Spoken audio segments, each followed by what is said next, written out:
In the previous class where we see that stopping potential, if I am not wrong, right? Is it okay, everyone? Yes, sir. Ha. So in the previous class, what we find, suppose we have this a glass chamber like this, okay, and one plate is metal plate,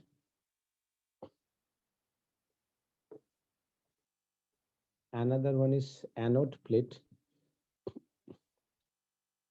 So what we find initially, without any connection, you have some amount of current, and this current is increasing and become stable, which is called the saturation current. And then it is moving down, and here at negative V voltage, that current is stopped. So this current is called stopping potential.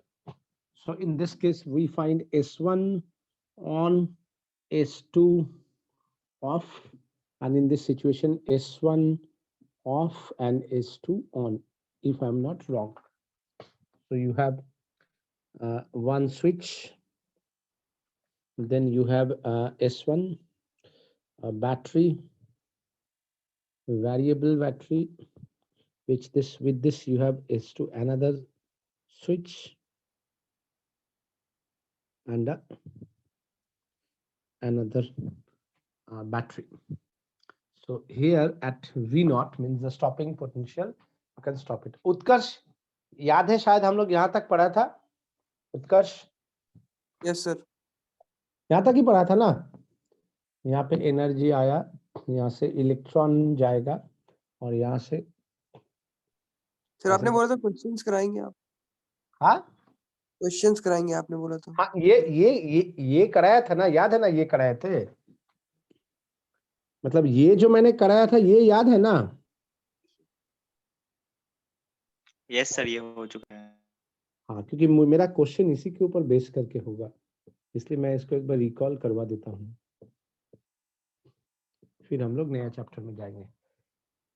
तो देखो इससे हम लोग क्या क्या पढ़ा था. सबसे पहले पढ़ा था electronvolt, that is kinetic energy maximum, that is E minus W is the incident energy, W is the work function of the metal, or which is called the threshold energy of the metal. अब देखो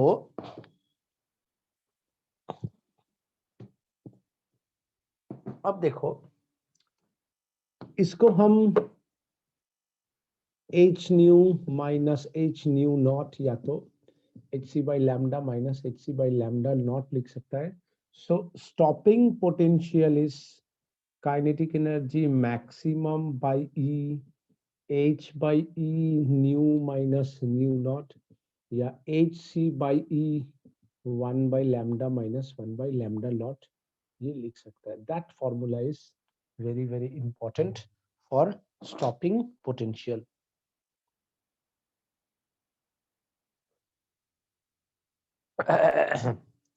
So इसके ऊपर base करके हम लोगों ने बोला था कि if we consider this one and this one, so this is y, this one is m, this is x minus x dash, that means y is m, x minus x dash, x naught, that is the equation of a straight line. So this one is a graph. In this graph, this is the straight line, and this frequency is called the threshold frequency. If your incident frequency is greater than threshold frequency, then as well as it increase, the stopping potential increase. Stopping potential V naught. And if it is less than that, so no electron ejected from the metal surface. So if the no electron is there, so no need to stop it. So you don't have any stopping potential. It is starting from here. And this is the angle, which is a slope. It will be theta. So tan theta, which is a slope M, we can say that part, that is h by e. So from here you can say h is e tan theta. Is it okay, everyone? This one is also very, very important. So if examiner asks you ki, by using photoelectric effect, explain or find Planck's constant, you have to write this line, you have to write this line, you have to write this line, you have to write this line, and you have to draw this figure. Is it clear, everyone? We know electrovolt is this one, this one, this one. Clear, everyone?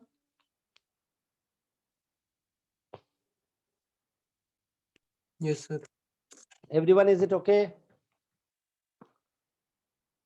Yes, sir. Yes, sir. Okay. So if it is okay,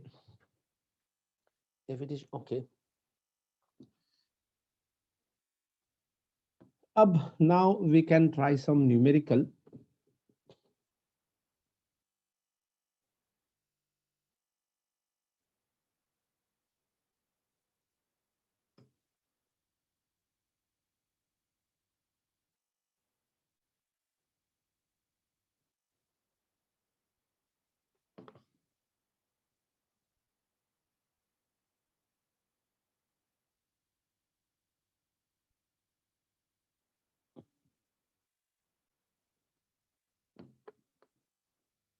So write the first numerical. Everyone, please write down, huh?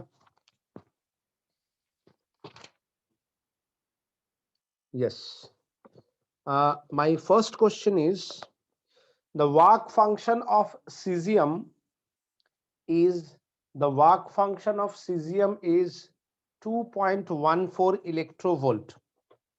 The work function of cesium is 2.14 electrovolt. Find number one, threshold frequency of cesium. Find number one, threshold frequency of cesium. Number two, wavelength of incident light. Number two, wavelength of incident light if the photocurrent is brought, the wavelength of incident light if the photocurrent is brought to zero by a stopping potential of 0.6 volt. Is it okay, everyone? Hello. Sir third part बताएंगे एक बार फिर से बोलिए. The wavelength of incident light, if the photocurrent is brought to zero by a stopping potential of 0.6 volt. Okay. দেখো কতখানি করে চা দাও, ছেড়ে দাও, আর পড়ে গেছে পাতা। Second question. Is it okay? Yes, sir. Now the second question. Figure shows stopping potential versus frequency of radiation. Figure shows stopping potential versus frequency of radiation incident on the metal. Calculate the threshold frequency and Planck's constant. Calculate the threshold frequency and Planck's constant.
10 to the power 14 है ये, हाँ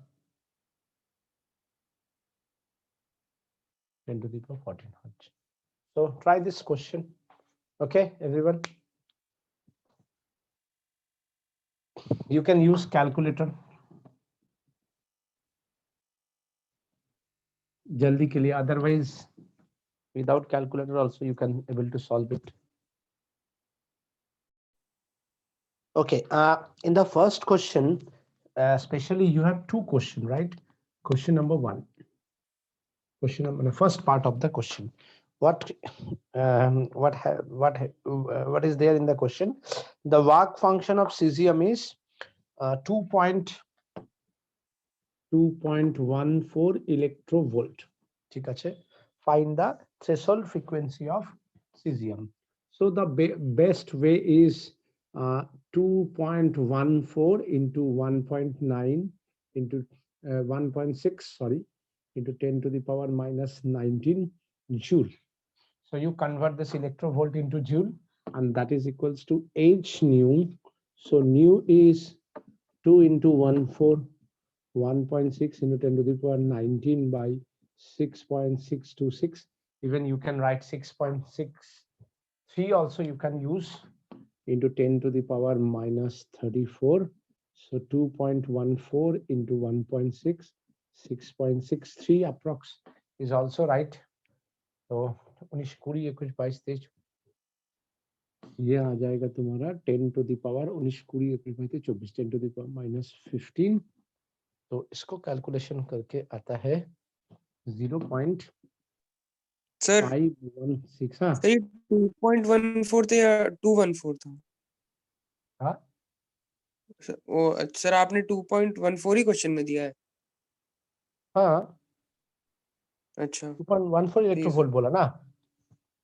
तो sir वो point नहीं सुना था. into 10 to the power minus 15 जिसको हम 5.16 into 10 to the power 4, sorry plus, I'm very sorry, plus 14 hertz. Is it okay? Yes sir. Yes, sir. Now in the second part of the question is wavelength of the incident lines is brought by zero by a stopping potential of this electrovolt. So देखो incident energy is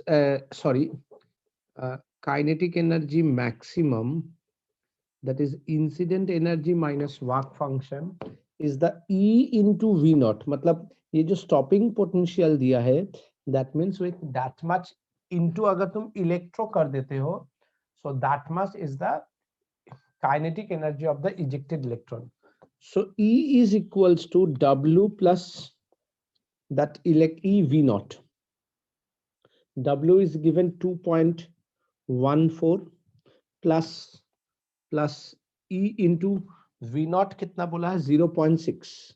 So कितना हो गया 2.74 electrovolt is the incident energy. अब जब तुम्हें incident energy मिल गया है, तुम्हें wavelength पूछा है, the best way is 12400 by 2.74. The value is in wavelength angstrom, and how much you have from this? It's almost कितना आया देखो तो कैलकुलेशन करके.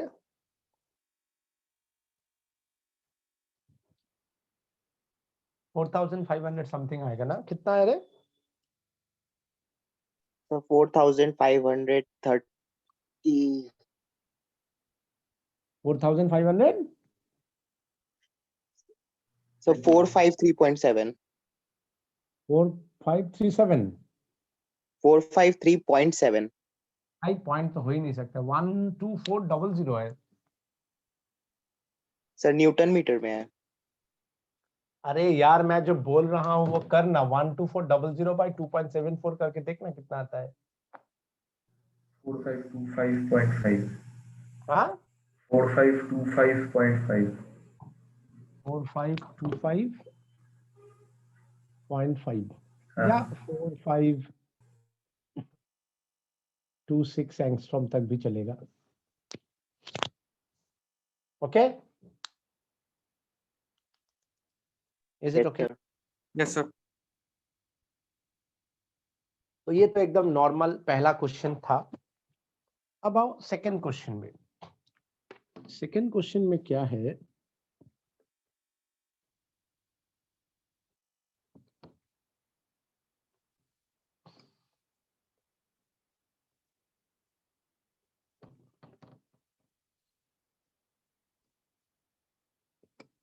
देखो ये है स्टॉपिंग पोटेंशियल।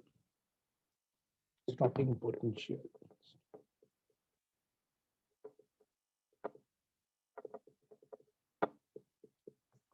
तो मुझे दो चीज पूछा है। पहला पूछा है थ्रेशोल्ड फ्रीक्वेंसी। तो देखो एग्जैक्टली ये है मेरा थ्रेशोल्ड फ्रीक्वेंसी। तो what is the threshold frequency? 4 और 5 के बीच में 4.5 into 10 to the power 14 hertz. Is it okay?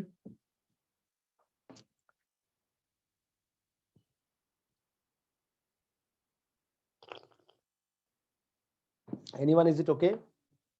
Yes, sir. Yes, Next sir. is the Planck's constant. तो tan theta is h by e. अब देखो ये तुम्हें ग्राफिकली ये दे दिया है और ये दे दिया है. So we can use this data. So tan theta equals to perpendicular, that is 9 perpendicular by base, sorry. तो perpendicular 2.5 minus 2 volt upon ये हो गया 9 minus 8 into 10 to the power 14 equals to h by e. So ये हो गया 0.5, ये हो गया 10 to the power 14 h by e. That means h is 1 by 2 into 10 to the power minus 14, 1.6 into 10 to the power minus 19. So ये हो गया 0.8 into 10 to the power 19 कुछ 22 23 minus 33, मतलब 8 into 10 to the power minus 34 joule second. Is it clear? According to data तुम्हें ये मिला है. Maybe from other you can get the other value. तो मैंने यहाँ पे just एक roughly दिया है ताकि तुम्हें एक roughly idea मिले. Is it clear? Yes, sir.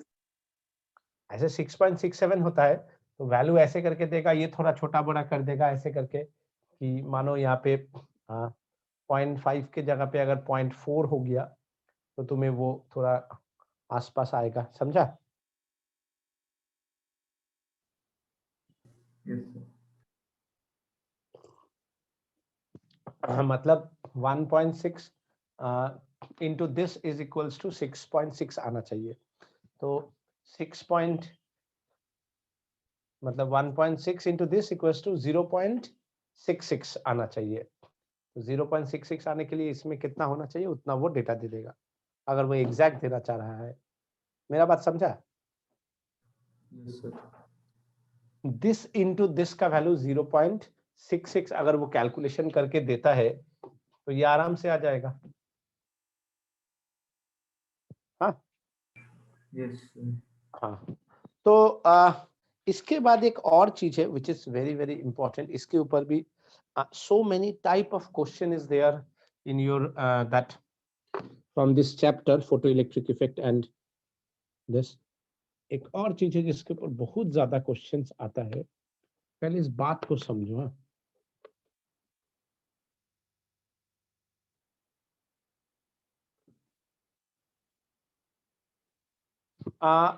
Question ऐसा है कि देखो तीन चीज है. पहला है इंटेंसिटी.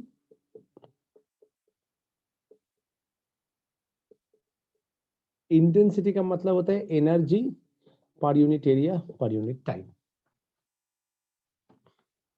दूसरा बात है इंसिडेंट एनर्जी एंड तीसरा है वर्क फंक्शन.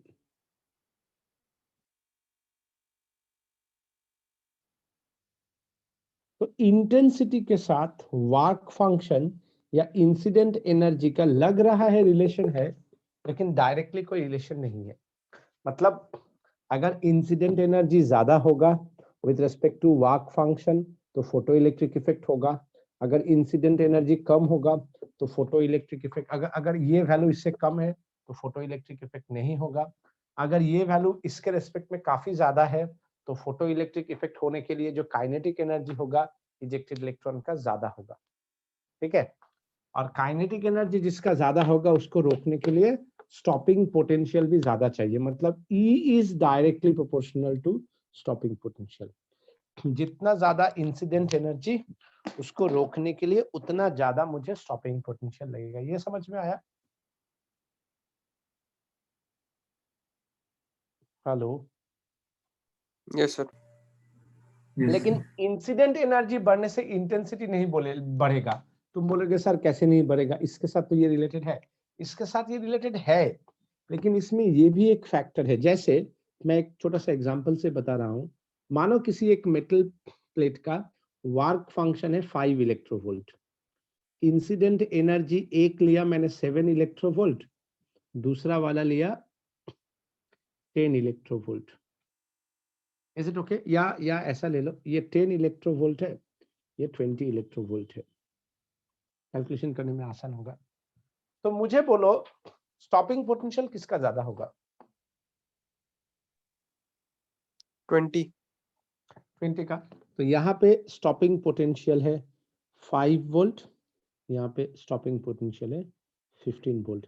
मतलब मेरा इंसिडेंट एनर्जी बढ़ेगा तो मेरा स्टॉपिंग पोटेंशियल बढ़ेगा, लेकिन इंसिडेंट एनर्जी बढ़ने से इंटेंसिटी बढ़ेगा ऐसा कोई जरूरी नहीं है। जैसे मानो ये वाला जो है, ये वाला मेरा 1 सेकंड में 1000 स्ट्राइक कर रहा है और ये 1 सेकंड में 10 स्ट्राइक कर रहा है। दोनों में ही अवेलेबल इलेक्ट्रॉन है, दोनों ही मानो हर 1 सेकंड में एक स्ट्राइकिंग में 1 इलेक्ट्रॉन दे रहा है। तो ये पर सेकंड कितना इलेक्ट्रॉन देगा? 1000। ये पर सेकंड कितना इलेक्ट्रॉन देगा? 10। समझा?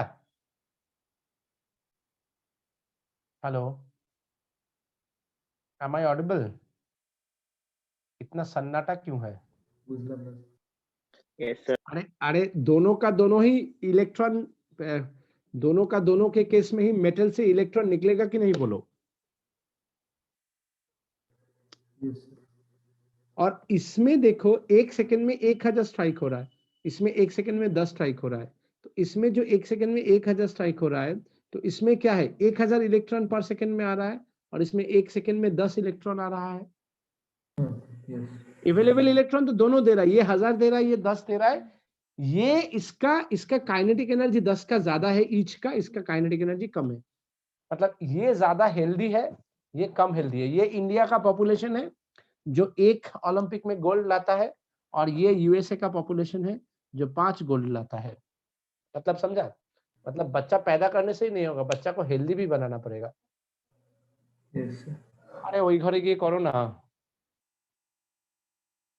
Are you getting my point? Yes, sir.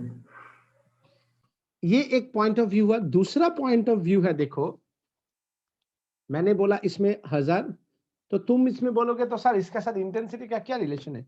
Intensity का रिलेशन है, देखो पहला वाला का 10 इलेक्ट्रोवोल्ट, 1 सेकंड में अगर 1000 है तो 1 के लिए टाइम कितना है? ये 10,000 हो गया। हुआ कि नहीं बोलो? Yes, sir. और यहाँ पे देखो कितना है? 20/200। तो इंटेंसिटी किसका ज्यादा हो गया? इसका। तो जिसका इंटेंसिटी ज्यादा है उसका स्टॉपिंग पोटेंशियल ज्यादा होगा ऐसा कोई गारंटी नहीं है। समझा? मतलब तुम इंटेंसिटी देख के इंसिडेंट एनर्जी तुम नहीं बता सकते हो। मेरा बात समझा? Yes, sir. Everyone you understand? Utkarsh, yes sir. मैं जो बोलना चाह रहा हूं वो समझ में आ रहा है ना? खुशी, मैं जो बोलना चाह रहा हूं कि इंटेंसिटी देख के तुम इंसिडेंट एनर्जी नहीं बता सकते हो। इंसिडेंट एनर्जी अगर ज्यादा है मतलब वर्क फंक्शन, स्टॉपिंग पोटेंशियल ज्यादा है। मतलब जिसका स्टॉपिंग पोटेंशियल ज्यादा, उसमें उसका काइनेटिक एनर्जी ज्यादा था, उसको रोकने के लिए ज्यादा वोल्टेज लगा है, मतलब उसका इंसिडेंट एनर्जी ज्यादा होगा। इसको 15 वोल्ट लगा है स्टॉपिंग पोटेंशियल, इसका 5 वोल्ट लगा है।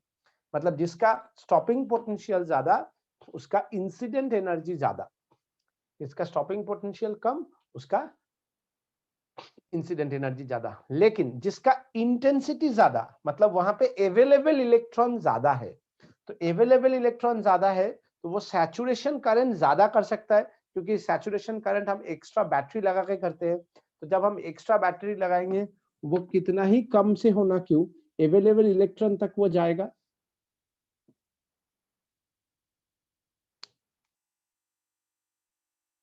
Is it okay? Yes, sir. तो from this thing what we can say कि इंटेंसिटी का साथ मेरा इंसिडेंट एनर्जी का कोई नाता नहीं है।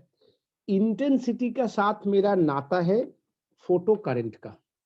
अगर इंटेंसिटी ज्यादा है तो फोटो करंट ज्यादा है, इंटेंसिटी कम है तो फोटो करंट कम है।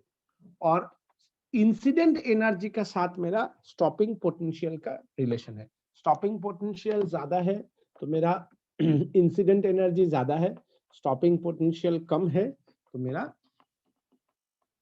स्टॉपिंग पोटेंशियल कम है तो मेरा इंसिडेंट एनर्जी कम है। मतलब incident energy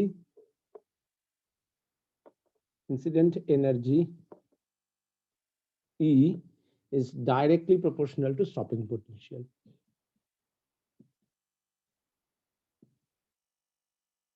And intensity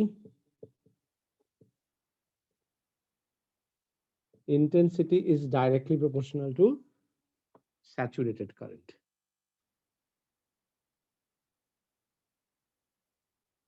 Is it clear?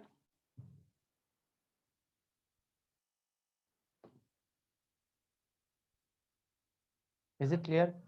Yes, sir. Yes, sir.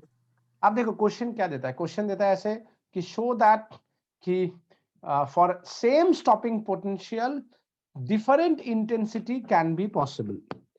तो मुझे क्या करना है, ये है आई करंट, ये है वोल्टेज, यहां पे मैं कर दिया I1 I2 V1 V2। देखो same stopping potential but different intensity. Are you getting my point?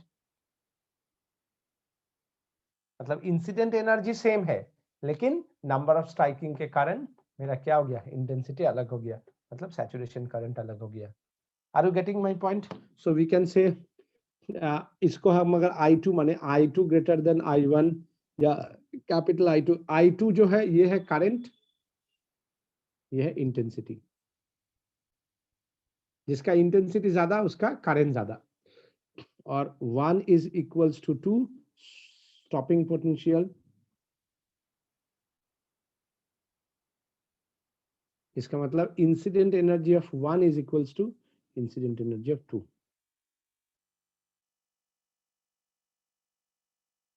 Is it clear? समझ में आया? Yes, sir. कभी कभी ऐसा भी दे सकता है कि same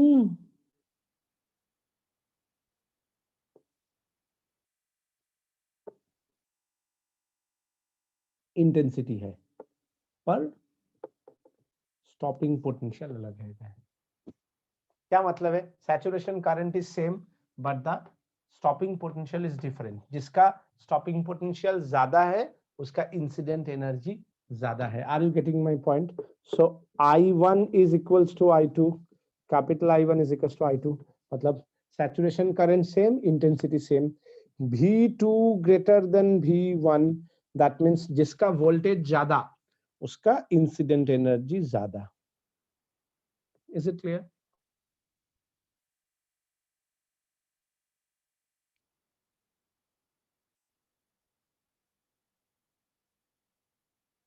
Everyone, is it okay? Please respond. Yes, sir. Hello. Yes, sir. Hello. अच्छा, Yes, sir. अब देखो जैसे मैं एक ग्राफ देता हूं जिसमें सब कुछ मिलाया हुआ है। So then you can understand it in much better form. वो ग्राफ है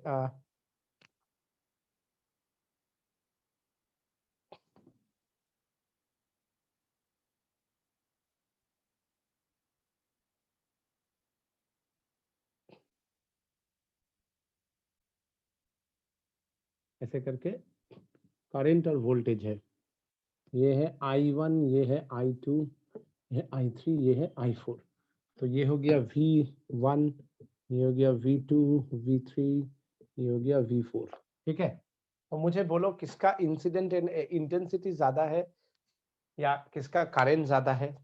वो they can ask you whose saturation current is higher और they can ask you whose intensity is higher. ठीक है, तो जिसका करंट ज्यादा उसका इंटेंसिटी ज्यादा। Are you getting my point? तो देखो करंट किसका ज्यादा है, सबसे ज्यादा I4 का है, तो इंटेंसिटी सबसे ज्यादा I4, फिर है I3, फिर है I2, फिर है I1। Is it clear everyone? Is it okay? Hello. Yes, sir. अच्छा, in terms of stopping potential सबसे ज्यादा 1 का, 2 और 3 का सेम, और सबसे कम 4 का। मतलब सबसे ज्यादा इंसिडेंट एनर्जी 1 का था, 2 और 3 का सेम था, और सबसे कम किसका था? 4 का। Is it okay? So let's try some numerical. First question is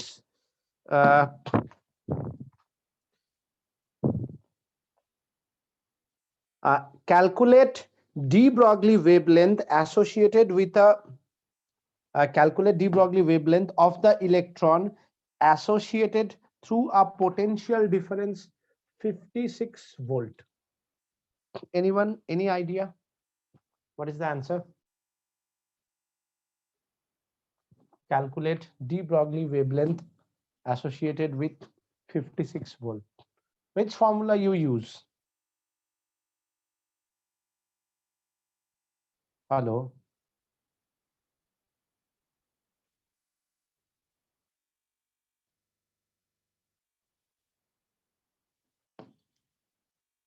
Lambda equals to 12.27 by root V angstrom. याद है?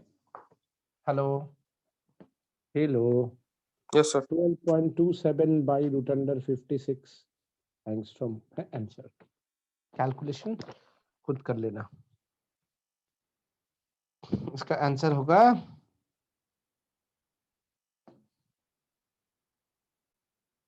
1.64 angstrom। ओके, अच्छा।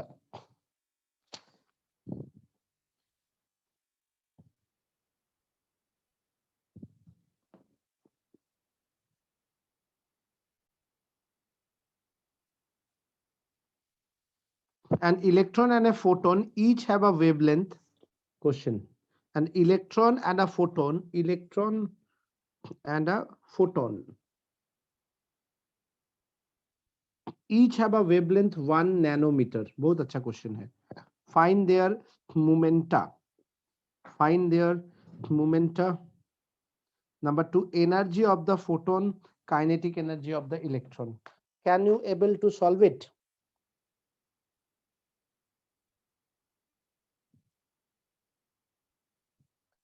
Can you able to solve it? देखो, lambda equals to h by p. Is it okay, everyone? Students, is it okay? Yes, sir. So can we say momentum is h by lambda?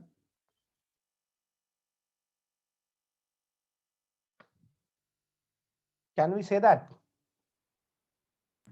Yes, sir. अब देखो h दोनों का same है because it's a Planck's constant and wavelength for both is given 1 nanometer. So can we say कि momentum for both is same 6.626 into 10 to the power minus 34 by 1 into 10 to the power minus 9, that is 6.626 into 10 to the power কত হবে রে? minus 25. -25 kg meter per second. Clear? Is it okay everyone? Yes, sir. अब देखो इसका second part में बोला है energy of the photon. तो देखो energy of the photon, photon का एनर्जी के लिए तुम्हें लिखना पड़ेगा hc by lambda। So h is you know 6 point। अच्छा तुम एक और काम कर सकते हो, इसका शॉर्टकट जो तरीका है कि 1 नैनोमीटर को तुम 10 एंगस्ट्रॉम में कन्वर्ट कर सकते हो और इसको तुम जल्दी से डायरेक्ट 12400 बाई 10 मतलब लगभग 1240 इलेक्ट्रोवोल्ट आना चाहिए मेरे हिसाब से। 1240 इलेक्ट्रोवोल्ट का मतलब कितना होता है? 1.24 kilo electronvolt. Answer is also same 1.24 electronvolt. समझा? आसान जल्दी हुआ कि नहीं बोलो, अदरवाइज तुम्हें क्या करना पड़ता? 6.626 into 10 to the power minus 34, 3 into 10 to the power 8 by lambda का वैल्यू है 10 to the power minus 9।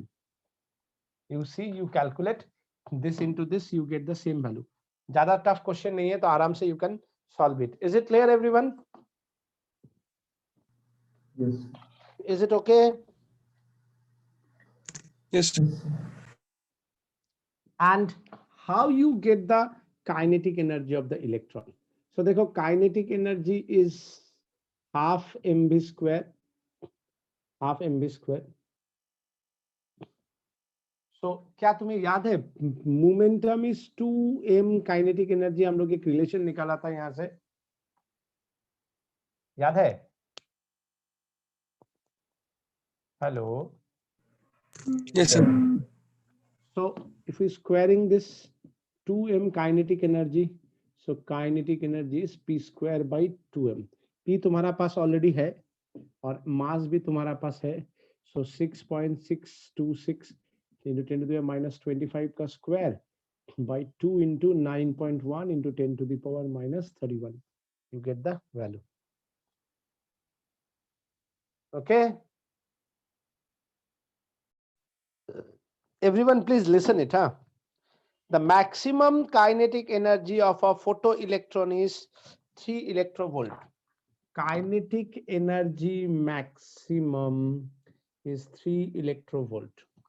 The maximum kinetic energy of a photoelectron is 3 electrovolt। What is the stopping potential? Anyone please tell me?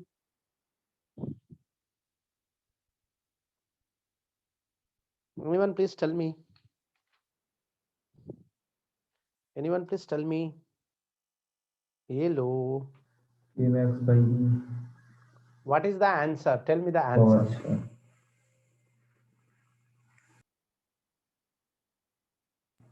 3. Yes। इतना सोचने के बाद क्या करना है? Kinetic energy is E V naught, so E गयो, so V naught is 3 volt। Okay, सो ऐसा वो लोग थोड़ा चुरा चुरा के क्वेश्चंस पूछ सकता है।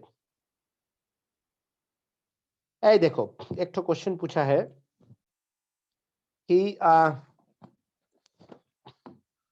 monochromatic light of frequency, monochromatic light of frequency,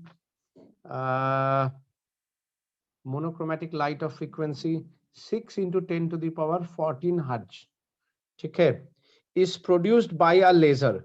The power emitted is 2 into 10 to the power minus 3 watt।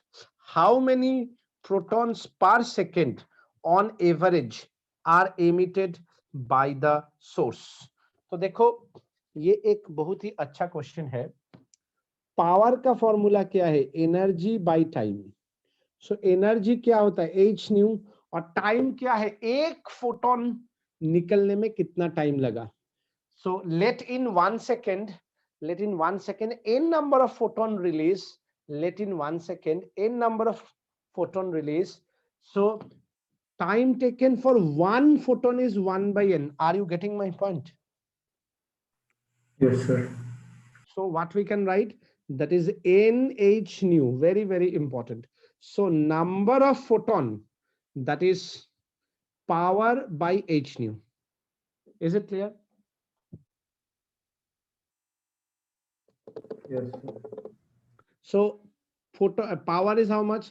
2 into 10 to the power minus 3. H is 6.63 ले लो, 10 to the power minus 34, or nu is 6 into 10 to the power 14. I think you can easily calculate it.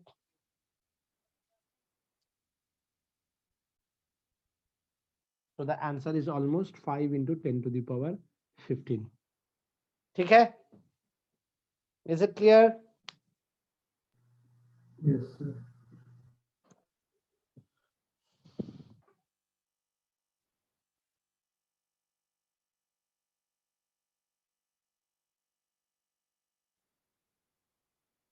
अच्छा देखो एक और question है, when the electron orbiting in hydrogen atom in its ground state, ये जो हालांकि तुम्हारा इसका क्वेश्चन है, when the electron orbiting in the hydrogen atom in the ground state moves to the third excited state, show how the de Broglie wavelength associated with it would be affected. मतलब इसका simple बात है कि हम लोग पढ़ा था 2 पाई r is in lambda, तो क्या मतलब हो गया इसका कि मेरा जितना बड़ा सर्कमफरेंस होगा उतना बड़ा मेरा वेवलेंथ होगा, मतलब wavelength is directly proportional to number of principal quantum number.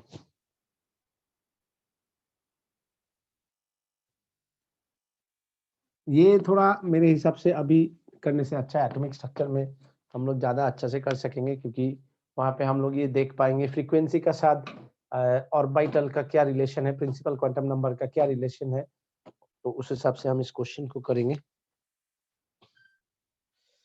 बस यही तो है, बाकी तो सब हो ही गया है, ये भी क्वेश्चन करा दिया है. चलो last question. And just 1 minute. Everyone please try this question.